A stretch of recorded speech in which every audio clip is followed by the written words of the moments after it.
Now, review for us your Italian lineage, Jerry. It's my maternal side is Sicilian. Sicilian, from what town? Monreale, just outside of Palermo.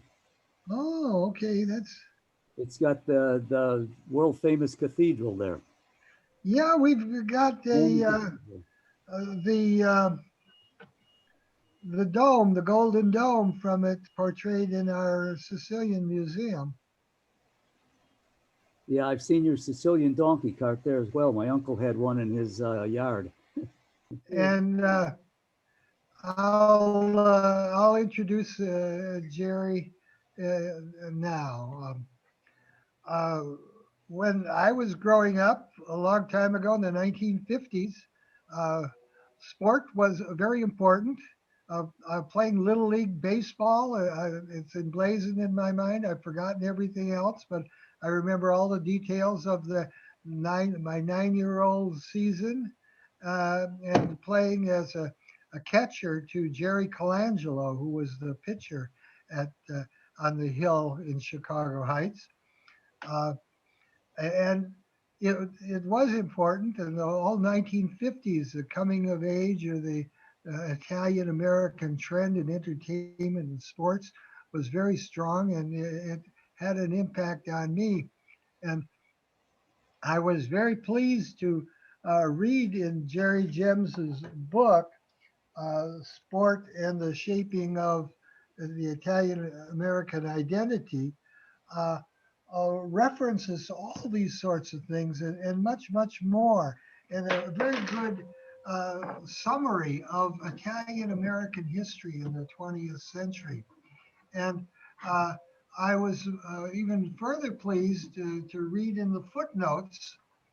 I kept the footnote page open as I read to try and check where he was getting everything, and I was pleasantly surprised to see that he used the Italians in Chicago oral histories, and names popped up, familiar names, being quoted on how sport uh, gave them an identity and an entree into being full Americans.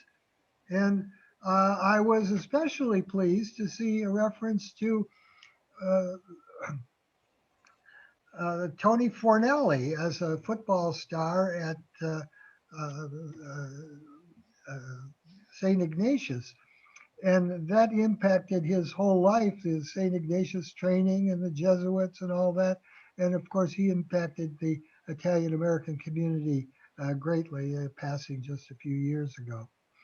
So Jerry has quite a resume. He's been chairman of his department. He's been awarded Fulbright scholarships or fellowships, and he's been all over the world in China, uh, preaching the history of sport. And in the old days, when I was going to graduate school, the history of sport was unheard of. The sport was fun. It wasn't part of history. It was just fun and entertaining. But he has, along with other sports historians, have made a great case for looking at sport as a key to our history and our values and uh, our lifestyle.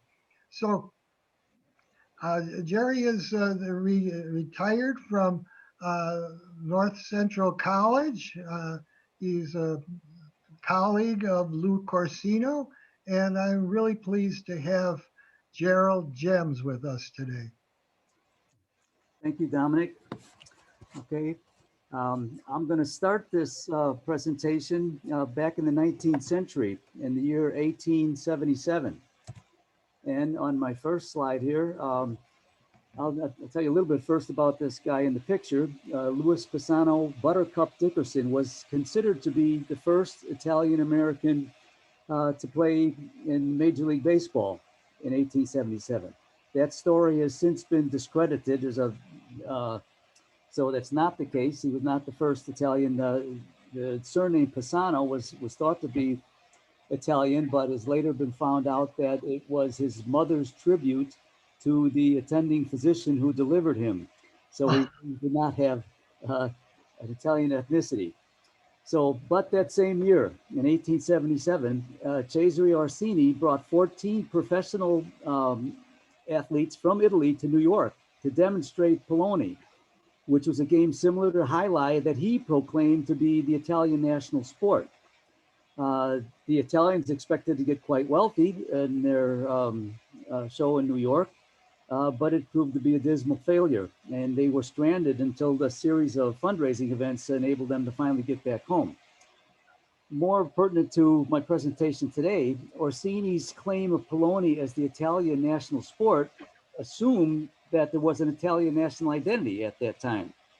That is problematic because the Italian history had been characterized by centuries of conflict between warring city-states and the occupation by foreign powers.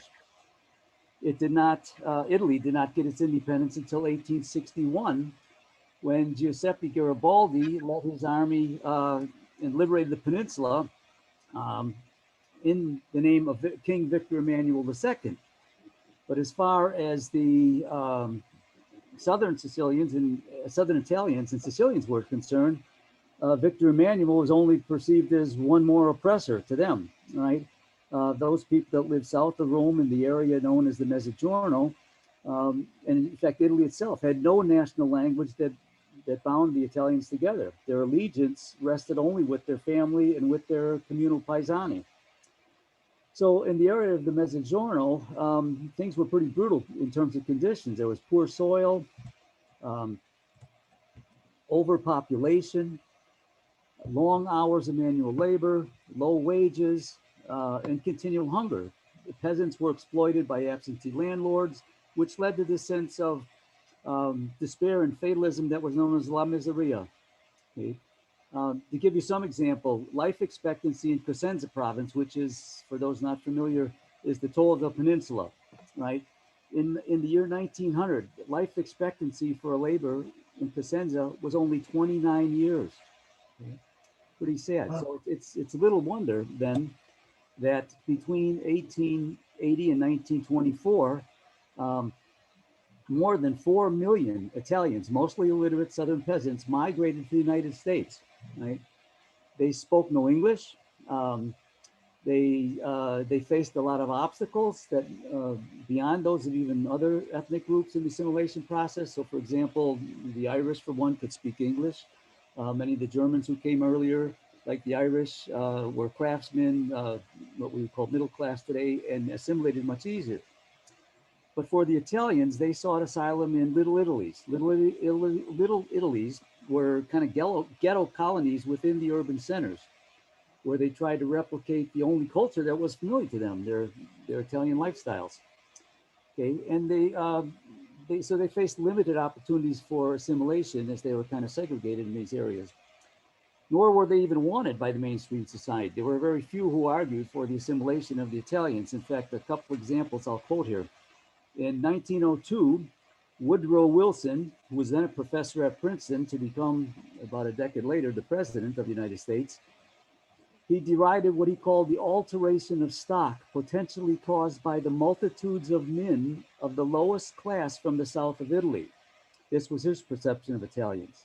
Booker T. Washington, who most of you would probably know was the leader of African Americans at that time, took a trip to Italy. And in Sicily, he was astounded. He said that the Sicilian lives were even worse than those of American slaves.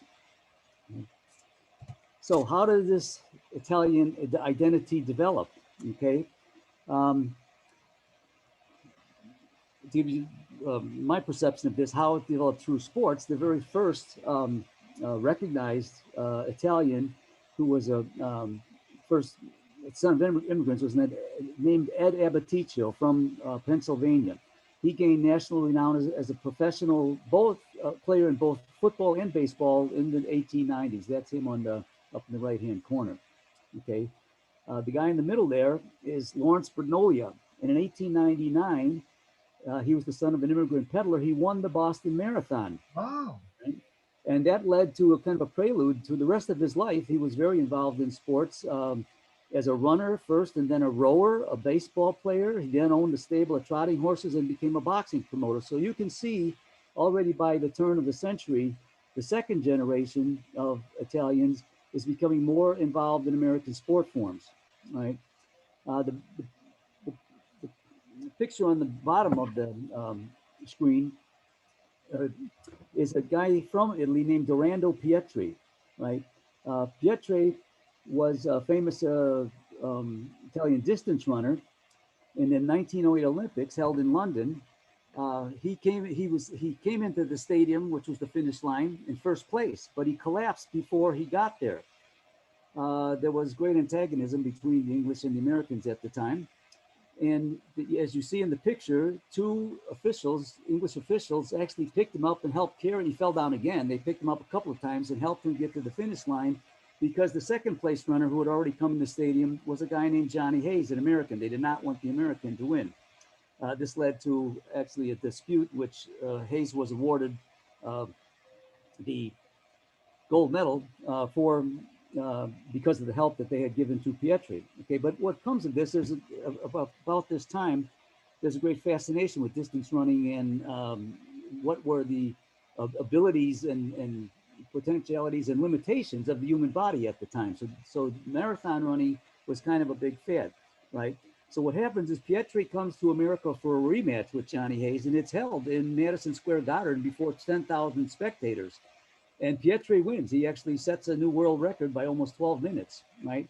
But these contests continue all around the United States and in other areas, right?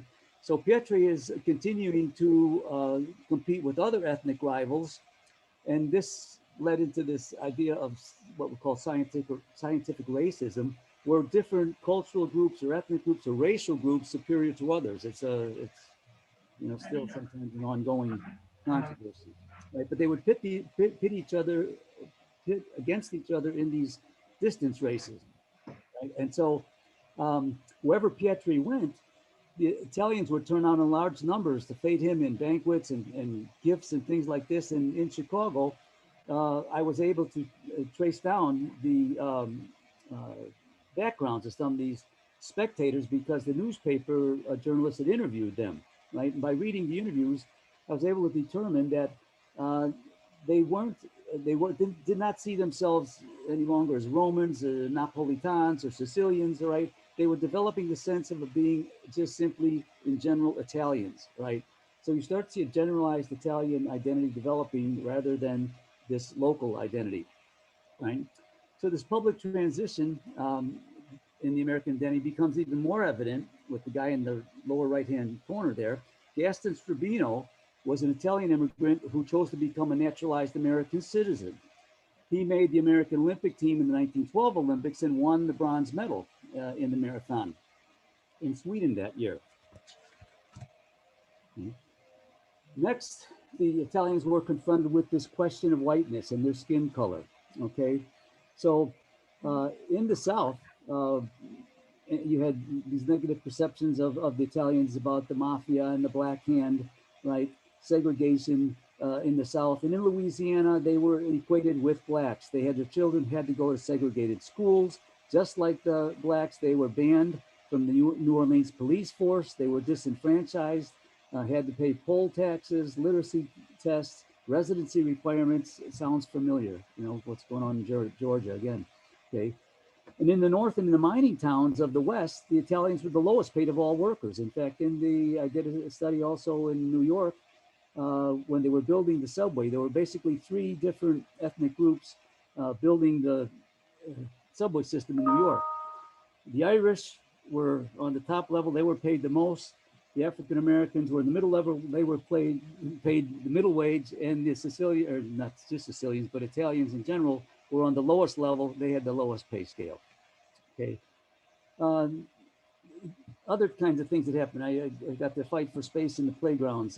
What happens to other ethnic groups? It cost Italian children in the urban playgrounds. They had to fight just for play space. The Italian newsboys had to fight to hold their territories on the corners. Many of these newsboys ended up becoming professional boxers. Even in the American Catholic Church, the Italians faced discrimination. They were assigned to sit in seats with the black Catholics in the rear of the building. About this time also, 1914, Edward Ellsworth Ross, who was a very influential sociologist and actually president of the American Sociological Association, he published a book called The Old World and the New, which provided the scientific basis for racism. He claimed that Southern Italians in particular were physically, intellectually, emotionally, and morally inferior to Northern Europeans. 2 years later, in 1916, another guy named Madison Grant wrote The Passing of the Great Race, or the Racial Basis of European History. He proposed that there were a hierarchy of racial types and maintained that the Nordics were the only pure race. Southern Italians were presumably descended from slaves, and Grant feared that negative characteristics would be transmitted across generations. Adolf Hitler was a big fan of Madison Grant. Prescott Hall was the head of the Immigration Restriction League, and he proclaimed that Southern Italians were derived from Black Africans. So in their minds, Italians could never obtain whiteness and could only dilute the stock of white Anglo-Saxon Protestants who composed the mainstream American society. This led to a widespread eugenics movement, okay, based on skin color and other attributes, and also a resurgence of the Ku Klux Klan at this time and throughout the 1920s. So how did the Italians confront this ideology of racism and inferiority? This idea that they were physically inferior was fought out in the ring. So you had boxers. The first, Gaspari Leone is his Italian name, known as the Sicilian Swordfish, actually was a bantamweight challenging for the championship in the late 19th century. The rest of them, and this is by no means inclusive, but I wrote another book about boxing, they're all in there. Italian boxers are already begun to challenge the notions of physical debility. So you had all of these boxers that were either champions or challenging for championships over the next 2 or 3 decades. Here's another group as well. I'll mention some of them in passing, but again, I don't want to go into the stories of all of them. You'll get the idea here. Let me go back here. But the Washington Post newspaper credited that any success to American influences, stating that, and then I'm quoting from the paper, it would seem that the sons of Italy are not of a boxing race, that they are ill-fitted to the sport. Every Italian pugilist gained practically all his knowledge of the game after coming to the United States, right? The contention that Italian fighters had learned their craft in the United States was accurate, and the media's designation of nationality helped to fix an Italian identity among the Italians themselves, okay? In terms of Americanization efforts, other ways in which Italians were integrated in society, as I said, many of them did not speak English when they came. Many of their children did not speak English. They spoke Italian or the Italian dialects in their home. And so child labor laws were enacted to remove children from the industrial workforce. And then they required education with education laws, mandatory education laws. This provided teachers with a captive audience, right? But many of these captive students could not speak English. And so what they decided to do across the board pretty much, certainly here in Chicago and in other municipalities as well, adopted philosopher John Dewey's pragmatism approach to learn by doing. Right? Excuse me, Jerry. We can't see your mouth moving. Okay, that's better. That's a better shot of you. Okay, good. Okay, so what this learn by doing meant was that physical education became a required course. Athletics was instilled because the competition was the basis for the capitalist economy, right? Team sports taught teamwork, self-sacrifice, and leadership, the desired qualities in a democracy. Right? Athletes also learned that arguing with the referee would get them expelled from the game. And this was a lesson that was cherished by employers who had to face striking workers very often. So the national game of baseball helped immigrant children make sense of what it was sometimes a confusing American society. The way this happens in this game of baseball is when they're on defense, all 9 players had to operate very much like their communal families if they were going to be successful and help each other out and even win the game. Okay, this made sense to them. But on offense, each player batted separately, and they gained their recognition or even profit based on their individual production. This was equated to the American workforce. Okay, so now it started to make more sense to them about this new society they were living in. I missed. Okay, the first big Italian star was this guy. Francesco Pizzolo was his real name. Right. Um, He dropped out of high school to pursue a career in baseball under the pseudonym Ping Bodie. His father disowned him for anglicizing his name, right? But many other Italian youths who were drawn to the American games also faced admonishment from their parents. They found the game to be a waste of effort, and their time could have better be spent working and contributing to the family coffers, okay, helping out the family instead of playing this silly game. This was until they found out that at least those that made it to the professional, even semi-professional levels, were making a lot more income than they were making on their jobs. Right? I'll give you a couple of stories about boxers here a little later. But this second generation lives, in a liminal existence. They're caught between 2 cultures, the American culture and their ancestral culture. Right? So there's conflicting identities developed at this point. So by World War I, their allegiance to the United States still remains doubtful, right? Give you an example of this, the Italian government maintained that not only Italian immigrants to America, but their offspring were still Italian citizens and subject to the military draft in World War I. In fact, one of my uncles had to go back to Italy and fought in World War I in the Italian army, right? So tens of thousands returned to Italy to serve in the war. Others joined the American military. One of them, who's mentioned here, Jerry DiPrato, led the nation in scoring at Michigan Agricultural, which is now Michigan State University, during the 1915 college football season. And then later on, joined the American military along with an estimated 300,000 other Italian Americans who were forced to choose their national identity, American or Italian. Right?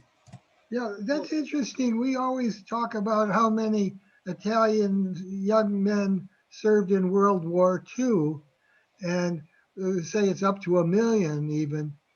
But we don't really pay as much attention to those in World War I, although our friend from Southern Illinois has written a couple of books on them that we need to bring into more prominence. Okay.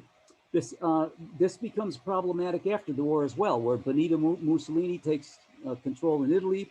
He made very concerted efforts to kind of retain loyalty of the Italians in the United States with Italian language schools, the international exchange programs, things like that.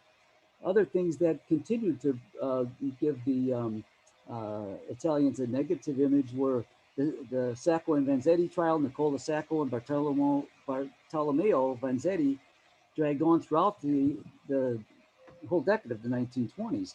They were anarchists and accused of and eventually convicted of robbery and murder based largely on circumstantial evidence and a verdict that really drew international protest, but still continued to tar the image of Italians in the United States.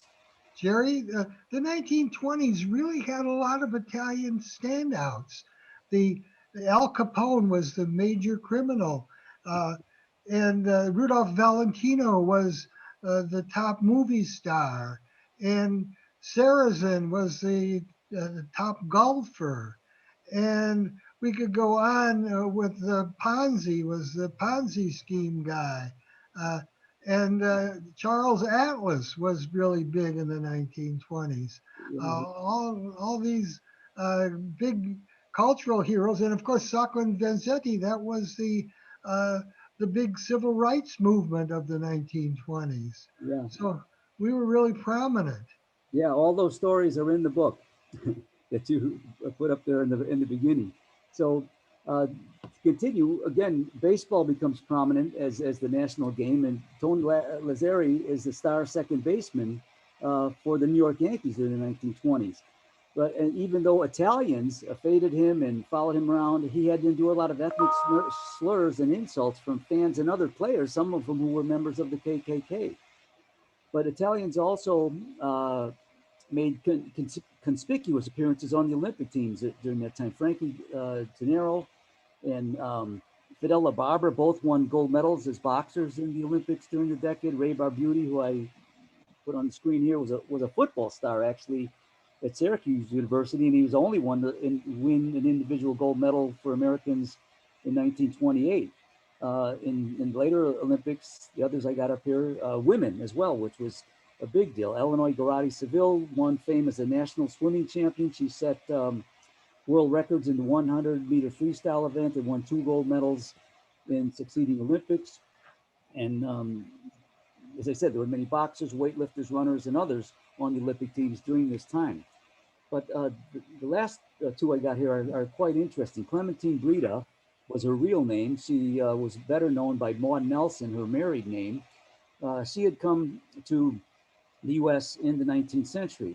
She began pitching for the Boston Bloomer Girls in 1897 when she was only 16 years old.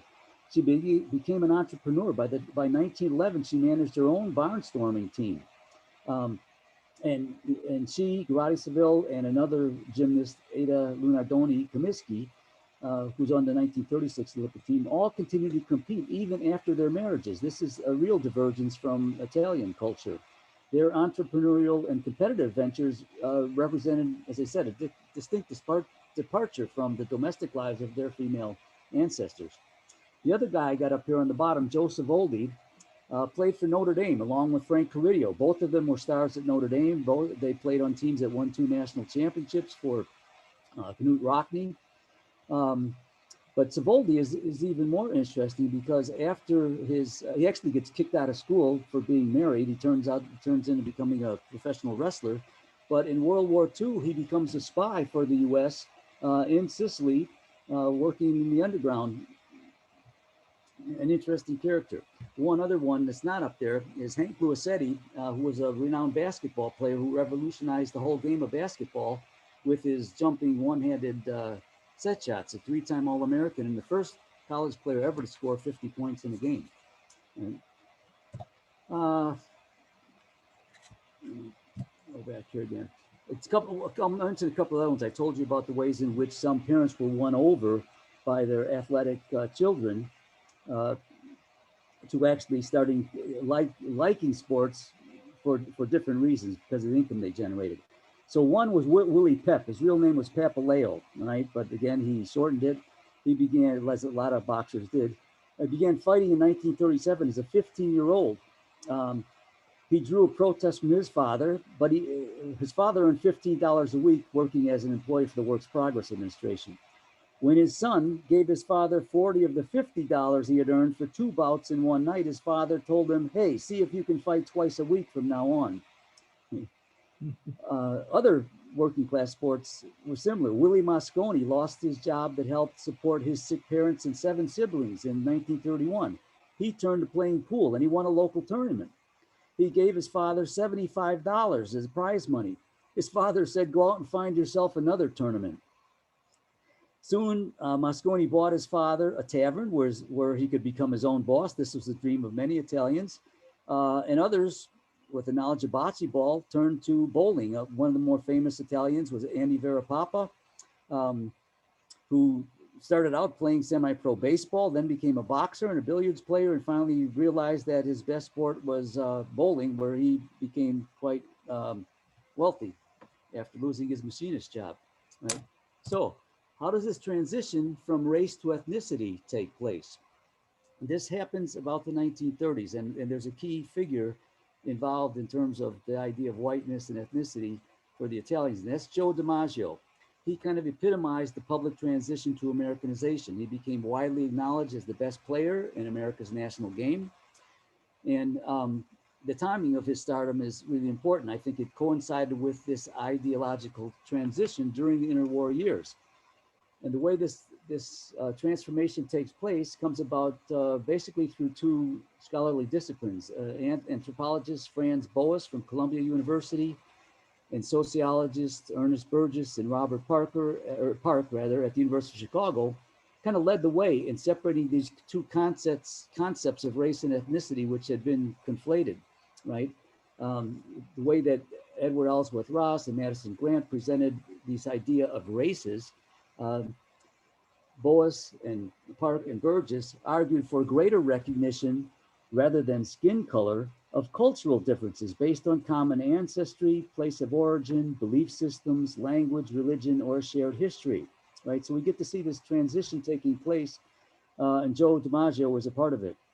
Okay, some of the surveys about this time will show how insular some of the Italians were. Okay, it said a 1929 survey in Boston determined that more than 88% of Italians married others from the same province in Italy. A decade later, 1937 Chicago study found that 23% of Italian women still spoke no English, and by 1941, 42.5% of the Italians had not yet become citizens. That included my grandmother. Okay, so a little bit about the power of sport. DiMaggio brought in a lot of Italian fans, including his own father, who at first opposed the game until both Joe and his older brother Vince earned pro contracts who paid much more than the father earned as an immigrant Sicilian fisherman. In fact, Joe DiMaggio was offered $225 a month as a teenager at the height of a depression, when that figure approximated the annual wage for an Italian construction worker he was making in 1 month. So Joe DiMaggio joins the New York Yankees in 1936. He immediately attracts hosts of Italian fans at a game. They brought their Italian flags to the stadium, inundated the clubhouse with mail thanking him for the way he represented Italians.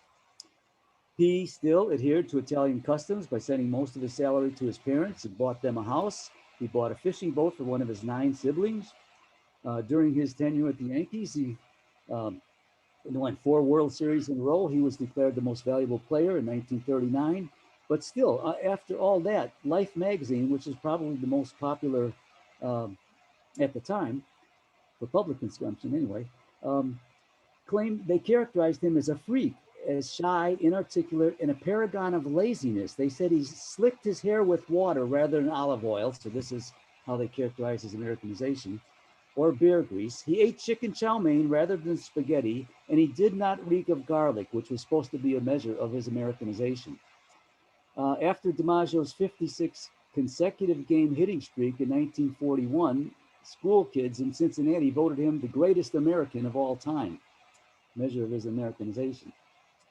During his 13 years with the Yankees, they won 9 World Series, and DiMaggio won 3 Most Valuable Player awards.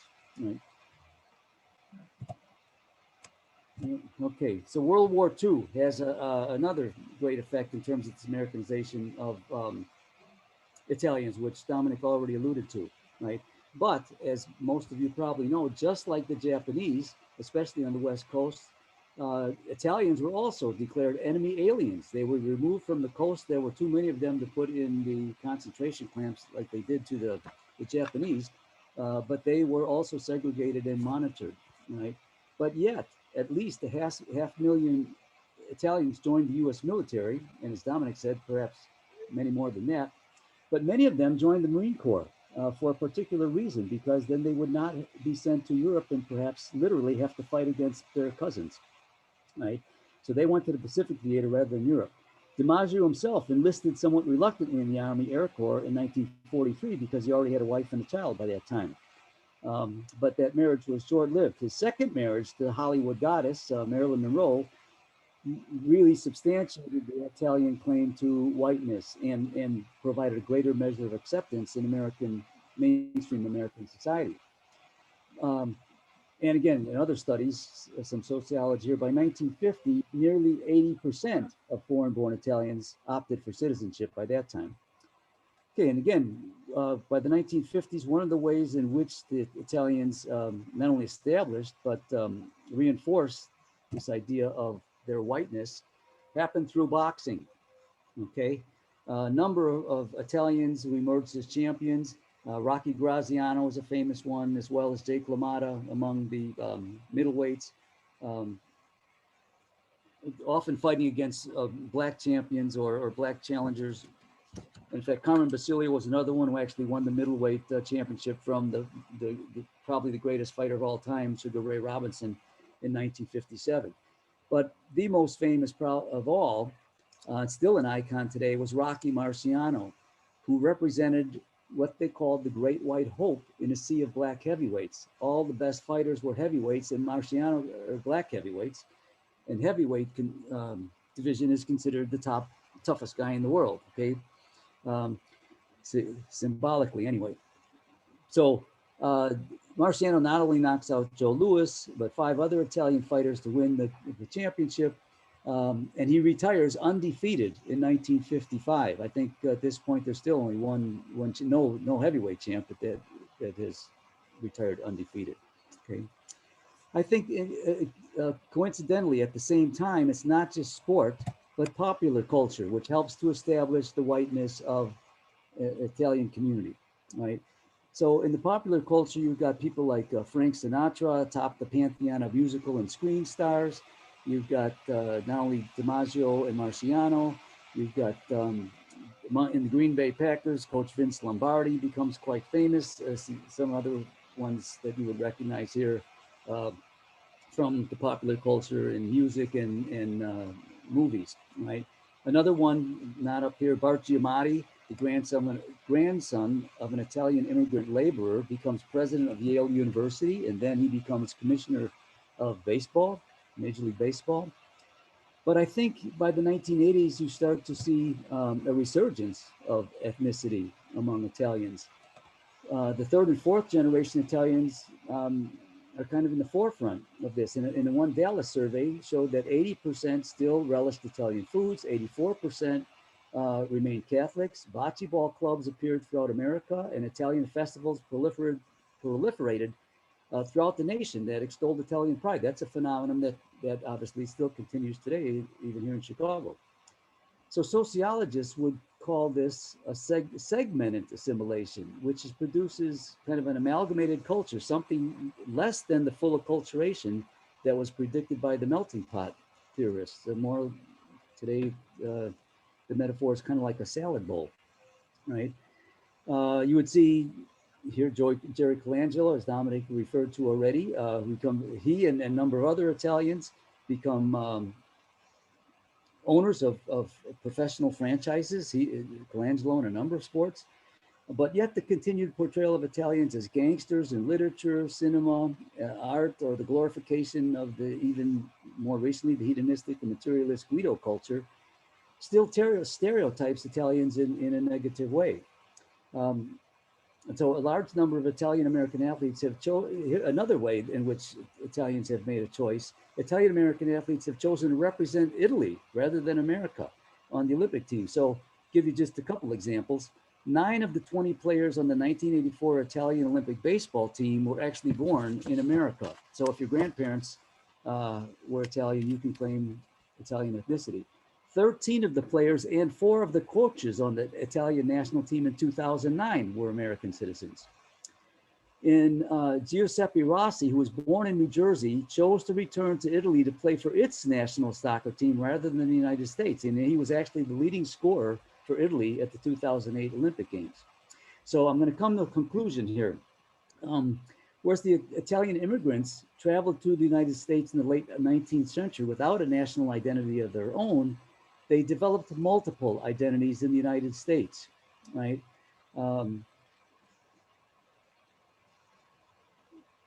That transition, the local or regional identity of the original immigrants recognized themselves eventually as Italians.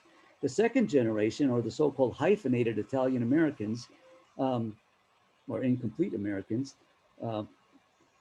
lived in that liminal existence.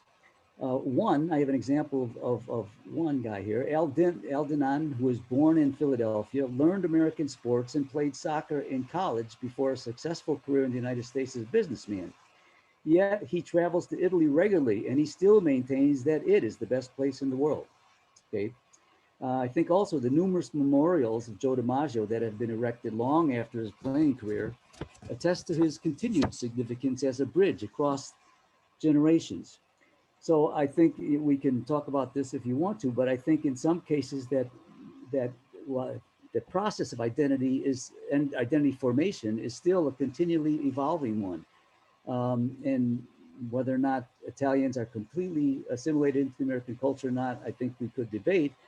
But I could just tell you one last quick story. Even my own family, and I am the third generation. In terms of mixed marriages, those from my Italian side who married non-Italians, the children that came about, we have the third generation, none of us speak the Italian language anymore. Yet, one of my other cousins, in which there was an Italian to an Italian marriage, she does still speak the Italian language. So I'll end there and open up for any questions or any discussion. Okay, very good. That's a nice, complete dissertation on the subject. And are there any questions out there? I cannot see you. So anybody out there want to speak, unmute yourself and go ahead. Maria, I think raised. Yes, I would like to ask Jerry a question. Actually, he anticipated my original question on Italian women in sports, but I would like to ask him something closer to myself, my own life history and experience. Miseria, sports as an alternative to poverty, sports as alternative to violence. Here in Italy, we are currently teaching educazione civica, citizenship competencies. My question is, therefore, what is Jerry's opinion about the educational value of sports? Yeah, I think I referred to that at the turn of the 20th century when I said the politicians created child labor laws to get them out of the factories and mandatory education laws to get them into the schools. And because they could not speak English, they were going to use sports as a way to teach them those American values, such as capitalism and democracy and teamwork and respect for authority. So this was one of the, I think, the biggest reasons why sport became from a lot of Europeans who, you know, as you certainly know, but in Europe, sports are not generally part of the schools, right? They have a club-based system, but here in America, sports start in the schools, generally from middle school through high school, through college, and eventually professional ranks. But sports are much more prevalent in the American school system, and it was largely because of this that they needed to teach immigrants these other values in a very demonstrable way that they can actually see it, feel it, practice it, rather than just talking about it. It made more sense that way. Just like for baseball, like I said, for the Italians who were very communal in supporting their family, even at their even at the expense of their own independence or what the Protestant religion or culture might promote in terms of individualism. They would give of themselves, just like you had to do in a baseball game to be successful for the family. Yeah, Jerry. Thank you. I've got a question. Do you know of any other Italian American sports figures who later became Italian American leaders? For instance, Jerry Colangelo became the president of the National Italian American Foundation, and Tony Fornelli became president of Unico National and the big leader in Chicago. Yeah, there were quite a few who became politicians. I think who started out in sport. I'm trying to think of also franchise owners. The name escapes me right now, but one of the San Francisco 49ers football team was owned by an Italian for quite a few years as well. I'm sure there's many more that I probably mentioned in my book that don't come to mind right now. De Bartolo? Yeah, Ed DeBartolo. Yes. Yeah, that's it. Yeah, thank you. Frank, you're a big sports fan, and you've interviewed some sports figures on your podcast. Uh, what's your question or comment on Jerry's presentation? Jerry, I actually did interview Joe Savoldi's grandson, Jim, about a month ago, 2 months ago. That was just a fascinating story. I mean, that was just an incredible story. I mean, the fact that he, even went to Notre Dame to me was incredible. The guy came from Italy when he was 12 years old, went to Notre Dame, plays for Newt Rockne. Yeah. He's an All-American. Some of his stats were just like mind-boggling. His statistics for like his average yards per carry and his returns.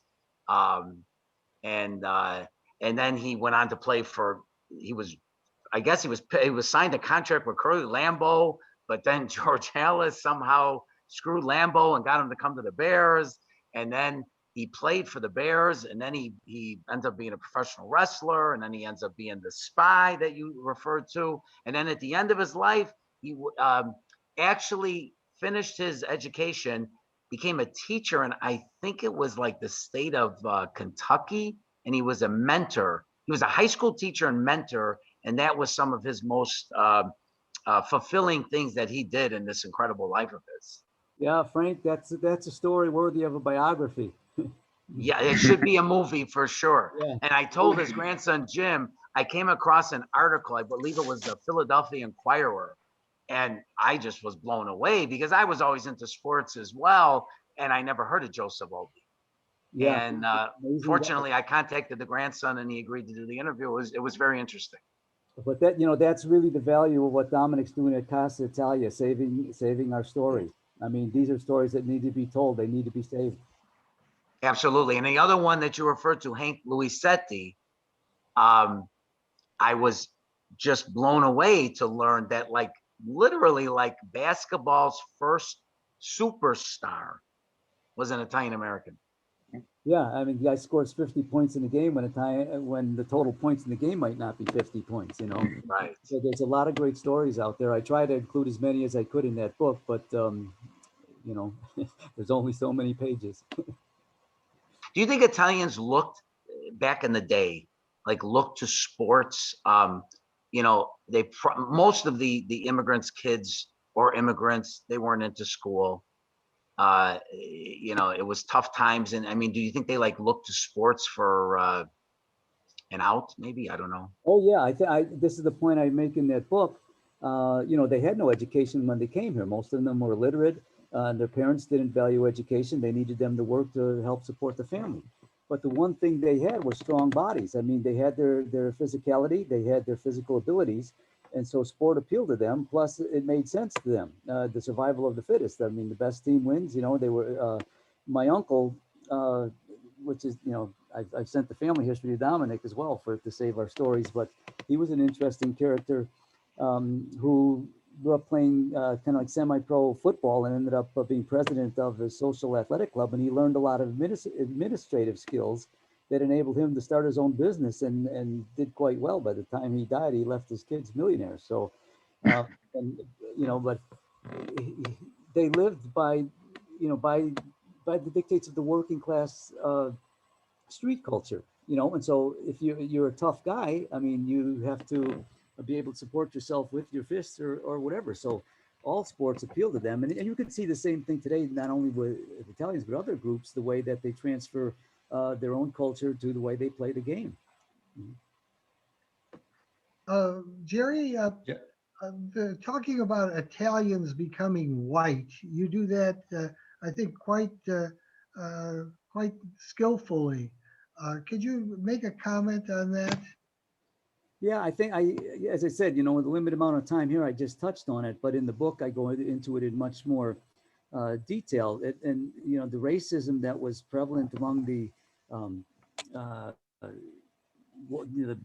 core culture, the mainstream white Anglo-Saxon Protestant culture against the Italians was really significant. And as I said, it kept getting reinforced with, Sacco and Vanzetti, Al Capone, this idea of the black hand, and that, that these WASP culture believed they were totally different, could not be assimilated.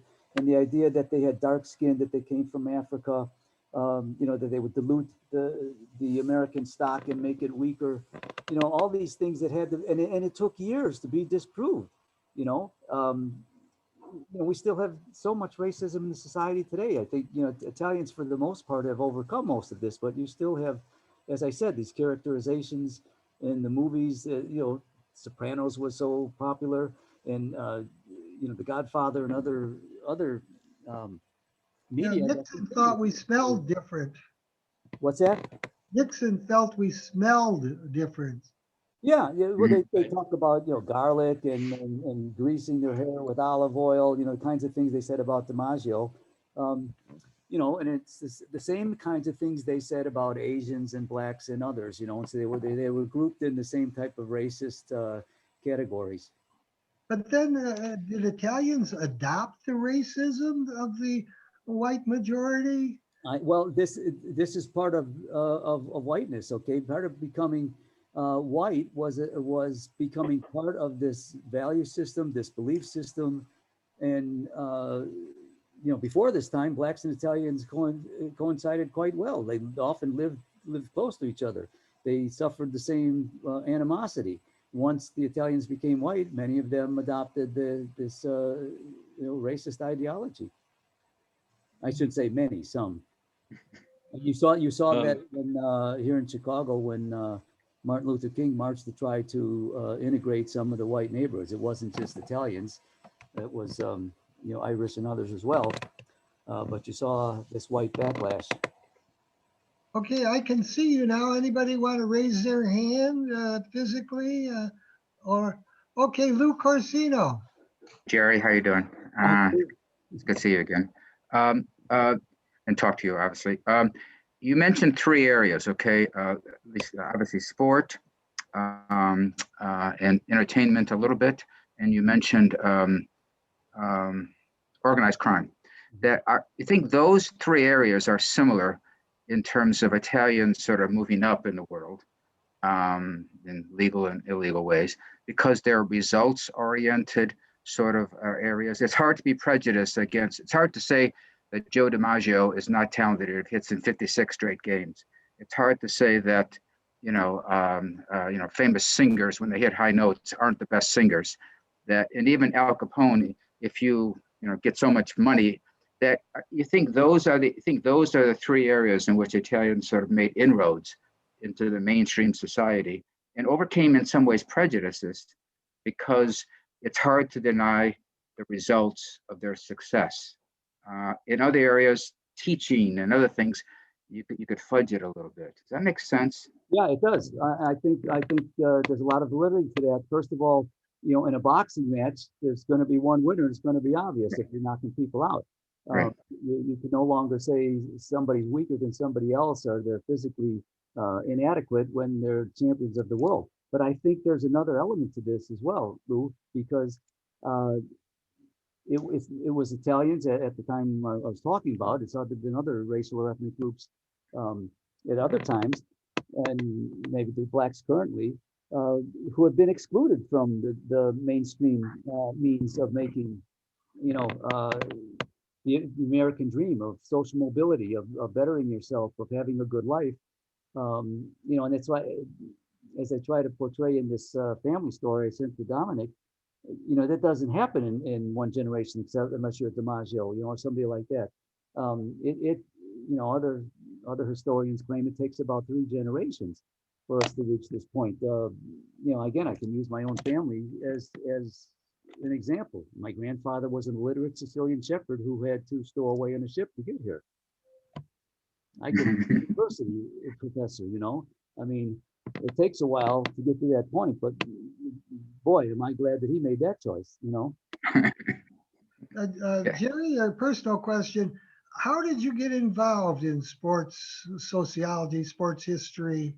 Well, I'll tell you, Don, just to give you some idea of my background. I grew up in a working class family, right? My parents could not afford to send me to go to college. I was involved with gangs and things like this as a youth. I ended up joining the Marine Corps because I figured if I was going to get shot at in the street, I might as well get paid for it. So I was sent to Vietnam. I won't give you that whole story, but I got the GI Bill for being in the service, and that's how I managed to go to school. And I really didn't know what I wanted to do. I always loved sports. That was, for a lot of reasons. My dad was a coach. He was an Army boxing champion. He was a big influence on me and my brother. But in fact, Dan Creeley's listening here, so I'm going to give him a shout out here. I think that was the last week I was in school, and Dan saw me in the hallway and said, "Are you going to graduate school?" I didn't even know what graduate school was. Dan explained it to me. Not only explained it to me, he helped me to get an assistantship to graduate school. And that started my academic career.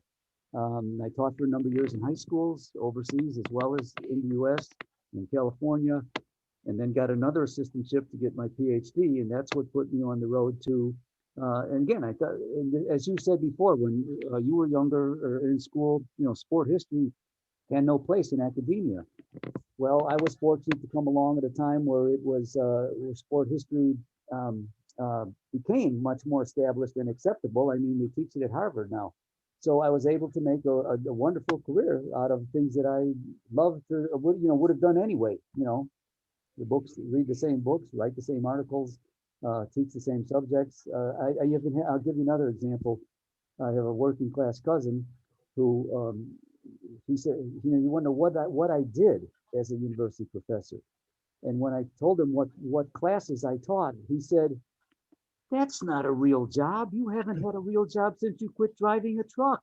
Before I went to school, I used to drive a truck for Wonder Bread. For him, that's a real job. So what I did, he said, "That's something you do in a bar with your buddies. You don't get paid to do that." Well, God bless you.